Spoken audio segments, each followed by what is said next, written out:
करें तो बताने के मतलब है भैया भर गई कॉपी भर गई कॉपी। देखो मैंने कल भी कहा था मैं और आज परिश्रमों को मैं कंफ्यूज से नहीं करता। मान जाओ जब भगवान ले गए ना तो छोड़ने आएंगे वो ले लेना किसी प्रकार से ले लें। राधे और ये 10 रुपए राहुल 10 रुपए रिंकू भगवान की कथा में दान करते हैं सुनाएंगे लिखा हो। महाराज जी यूं कह रहे हैं कि आप महाराज जब हमारे घर आओगे जब बनवा के 500 की रसीद ना घर जाकर तो काटा नहीं। अरे आप भी 10 रुपए दान करते रह करो कन्यादान भी होगा। अरे पैसा के नाम पे चल जाएगा कोई बात ना पैसा ना आए तो 50 रुपए ना पैसा तो नहीं लगे पड़े। देखो एक कंजूस सेठ की और है कंजूस सेठ की और 1 रुपया भी कभी काम ना करें। अपनी पत्नी से कहते थे कि अगर 1 रुपया दान कर दूंगा तो खजाने में कमी आ जाएगी। ओ भैया ओ पीछे वाले भैया के कान में बता रही है तो ओ भैया कान में क्यों बता रही हो? हाँ तुमसे कह रहा हूँ पीछे जो बैठी है कथा में आकर के बातें मत किया करो। अब कथा में माताओं की एक और आदत है जब वहां से दरवाजे से प्रवेश करेंगी ना तो खड़ी होकर मेरे देखते मेरी दोनों की जुटानी कहाँ बैठी है वही बैठूंगी जाकर।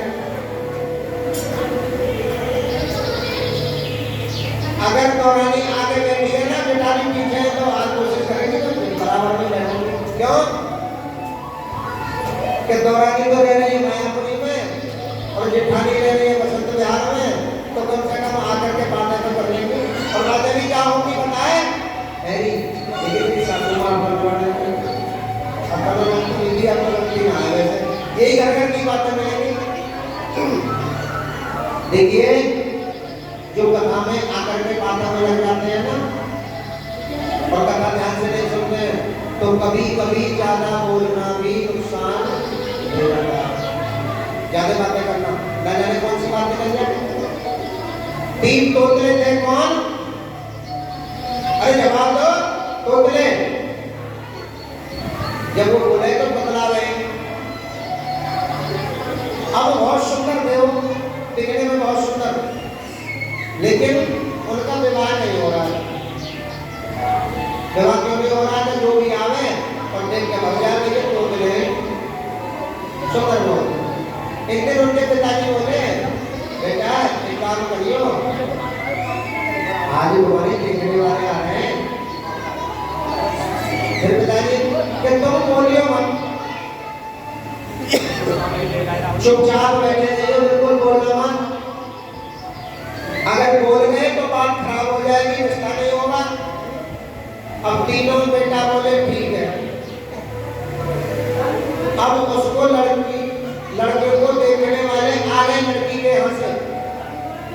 जैसे ही आए तो पिताजी ने चाय नाश्ता कराया भोजन कराया बोले बैठो।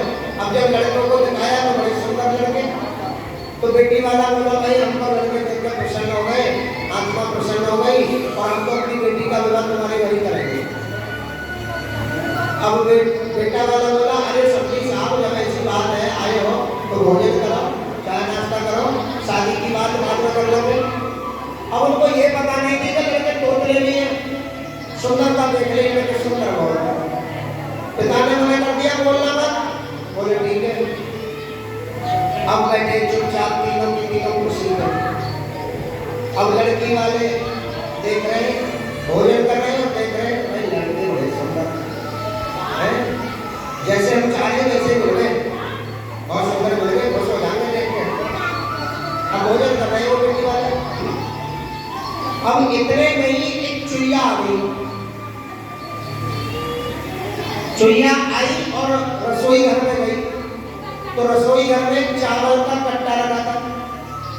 अब वो चुईया आए एक चावल का दाना मुंह में ले आए और ले जाए देर देर जाए चावल का दाना ले आए और चली जाए। अब वो तीनों की तीनों में ले गए यार ये भक्ति बात है। चुईया आ रही है चावल का दाना ले जा रही है। अगर घंटे 2 घंटे ऐसे बैठे रहे तो कट्टा साफ हो जाएगा उनका खाने का लोग।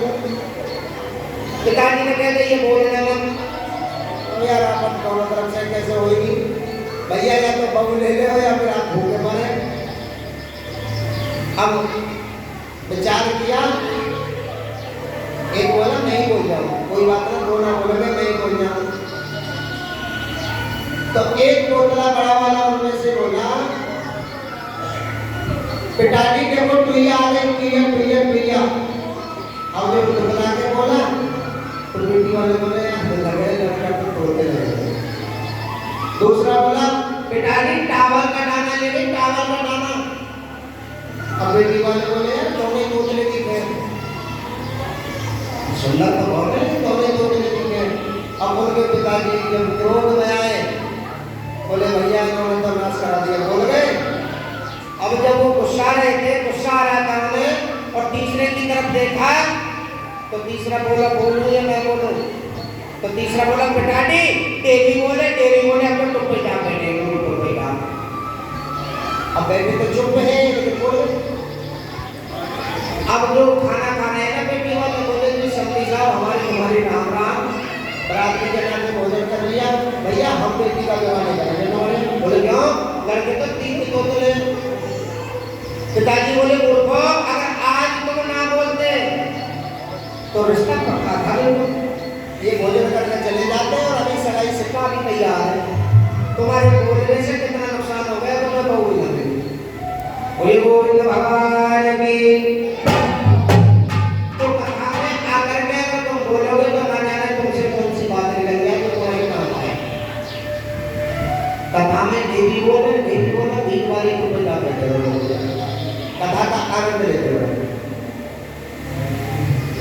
जितना हम कथा को आनंदमय हृदय को धारण करके मन लगा करके कथा को सुनेंगे, इतनी ये कथा तुम्हारे हृदय में प्रवेश हो जाएगी।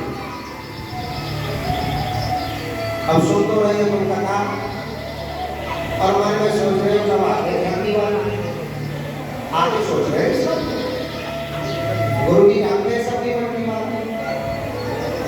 आगे तो सोच रहे होंगे, आगे तो बाहर घूम रहे हैं अभी, जब ढाकी वाले आएंगे जब चलेंगे। और जितने भी ये आजकल के पत्रकार वीडियो बनाने वाले, जितने भी ये वीडियो बनाने वाले हैं ना बाहर घूम रहे हैं, जब ढाकी वाले आ जाएंगे तो मेरे कैमरा लेकर के तैयार हो जाएंगे, एक दूसरे को वीडियो बना लेंगे। अब गुरु जी कथा सुना रहे हैं, सच्ची बात सुना रहे हैं, तो एक भी वीडियो ना बनने। ढाकी वाले वाले होंगे, सबके मोबाइल में निकल के तैयार, कोई इंस्टाग्राम पे डाल रहा है, कोई यूट्यूब पे डाल रहा है, कोई फेसबुक पे डाल रहा है। अच्छी बातों को डालो, सत्संग को डालो। और देखिए एक बात और बता दो, जिनके पास बड़े मोबाइल हैं, जो बड़ा फोन चलाते हो, और भी बात बता रहा हूँ, हमारा एक यूट्यूब चैनल है जो पीछे है, लिख रहा है प्रदीप शास्त्री व्यास, पीछे लिख रहा है प्रदीप शास्त्री व्यास। जब आप चैनल खोलेंगे तो सब्सक्राइब करना, आपके घरवाला की प्रतिदिन की वीडियो बनती है और जाती है यूट्यूब पर, रोज जाती है वीडियो। माइक पर जाओ, यूट्यूब खोलो, माइक को दबाओ, बोलो प्रदीप शास्त्री व्यास, लिखना भी मत, बोल देना आ जाएगा। और दूसरा चैनल है संजय शर्मा 26-29, संजय शर्मा 26-29 जब देखोगे तो पढ़ के महाराज की कथा। लेकिन भैया चैनल को सब्सक्राइब करियो और लाइक कमेंट करते रहियो, कथा को देखते रहो। अगर आप यहाँ भी ना कथा को देख सको ना, गुरु जी जहाँ भी कथा करते जाएंगे तुम्हारे मोबाइल पर कथा आती रहेगी रोज की, अगर तुम यूट्यूब से जुड़ जाओगे तो।